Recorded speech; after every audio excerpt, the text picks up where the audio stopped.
Bonjour, donc on va continuer la leçon sur les fonctions. On a parlé la dernière fois de parité d'une fonction et de imparité.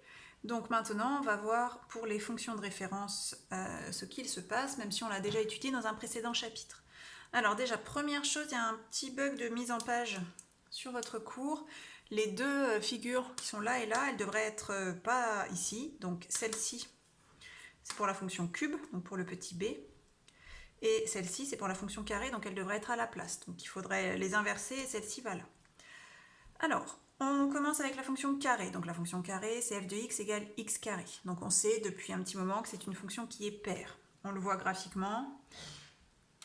Elle a un axe de symétrie qui est l'axe des ordonnées. Alors, on va montrer maintenant que algébriquement, c'est bien le cas, qu'elle correspond à la définition de fonction paire. Donc pour rappel, une fonction paire, d'après la définition précédente, ça veut dire que l'image de moins x est égale à l'image de x. Je vous rappelle une fonction impaire, tant qu'on y est. Ça veut dire que l'image de moins x est égale à moins l'image de x. Alors, donc c'est ce qu'on va montrer pour la fonction paire. On va montrer que f de moins x égale, égale f de x. Pardon. Donc la fonction carré, elle est définie par cette expression f de x égale x carré. Donc on va essayer d'exprimer f de moins x. Donc f de moins x, c'est moins x au carré, c'est-à-dire moins x fois moins x. Lorsqu'on multiplie deux termes négatifs, on obtient un résultat positif. Donc moins par moins, ça fait plus, et x par x, ça fait x au carré. Donc on a bien f de moins x qui est égal à f de x.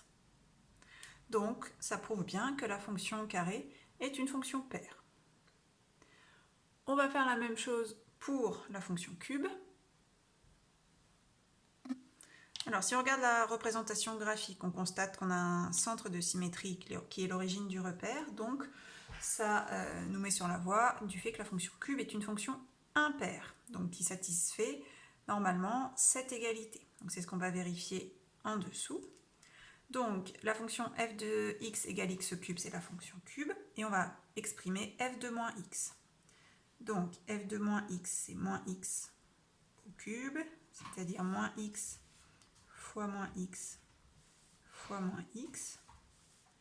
Donc ici j'ai trois facteurs négatifs, donc j'aurai un résultat qui sera négatif, et x fois x fois x, ça fait x au cube. Donc on voit bien que f de moins x, c'est moins x au cube, et x au cube, c'est f de x. Donc on a bien exactement cette égalité-là, la fonction cube est donc une fonction impaire. On continue avec la fonction racine carrée. Donc là, c'est plus simple, elle n'est ni paire ni impaire. Alors ça vient du fait que sur son ensemble de définitions, c'est R+, donc que les nombres positifs. Donc on ne peut pas avoir un nombre et son opposé qui appartiennent à l'ensemble de définitions. On n'a pas de symétrie, rien du tout sur la représentation graphique. On va terminer avec la fonction inverse.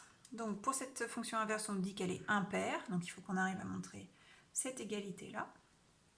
Donc la fonction inverse, c'est la fonction f définie par f de x égale 1 sur x, et donc on va exprimer f de moins x. Donc c'est égal à 1 sur moins x. On sait que quand on a un moins au dénominateur, on peut le placer au numérateur ou devant la fraction. Donc je le place devant. Et du coup, c'est terminé pour cette ligne. On voit bien que f de moins x, c'est l'opposé de 1 sur x, donc c'est l'opposé de f de x. Donc la fonction inverse est bien impaire. Si vous vous souvenez de sa courbe représentative, on a bien une symétrie par rapport à l'origine. Je vous rappelle, elle est comme ça.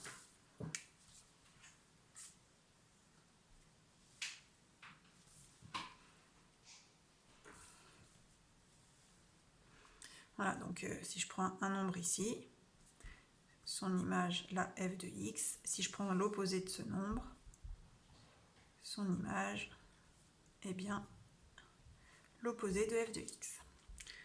Voilà pour ce paragraphe.